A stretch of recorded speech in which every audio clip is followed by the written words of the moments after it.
I set out on a journey of 100 days dry. 100 days. I didn't know I couldn't. When I did the first 21, I said I need to have wisdom. I broke and took 3 days break. Then did another 21. Then did 3 days break. Then another 21. Then 3 days break. Then the fourth 21, I was vomiting blood. They carried me almost lifeless. I'd become like a skeleton and rushed me to the hospital. You might not have heard me share this story like this. I saw myself leaving my body and people were crying that, hey, they had to do CPR for me. And finally God helped me. And the doctor sat beside me on the bed and said, if you attempt to fast again, you'll kill yourself. I sat down there. I was listening to him. I was on the bed.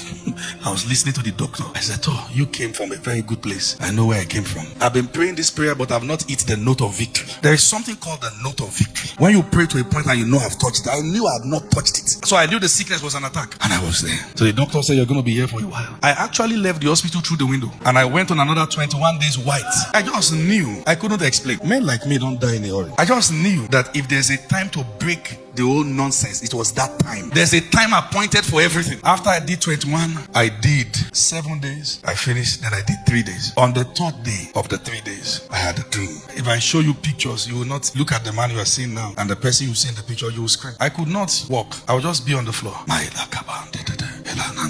And I had a dream. And I saw a man laying down on the floor dead. And I saw a very tall angel stood by his side and said to me, Femi, get up. I got up. And he said, do you know this man? I said, no. He said, look at him again. Do you know this man? I said, no. He said, that's the father of your grandfather. Now, this is my story. People can bring any doctrine. It's your business. When you fight the battle I fought, don't worry. He said, this is the father of your grandfather. He said, he died with what belonged to all of you. So he said, your tears has reached our ears. That statement vexed me. It pained me. I'll tell you why I was pained. He said, so I have been sent to wake him up to take what is yours. Listen, there I was in my frailty and weakness. And that angel carried something that looked like a trumpet, but also like a ram's horn, and blew it. And the mighty man got up from that place with anger. And he said to me, you have 1 minute to take it. And I knew by the Spirit that I was to put my hands into his chest. And the moment I put my hands into his chest, I could tell this one is my own. This one belongs to this person. So I wanted to pack for everyone. He said, no, that's not the protocol. He said, take yours. When they pray like this, they will take theirs.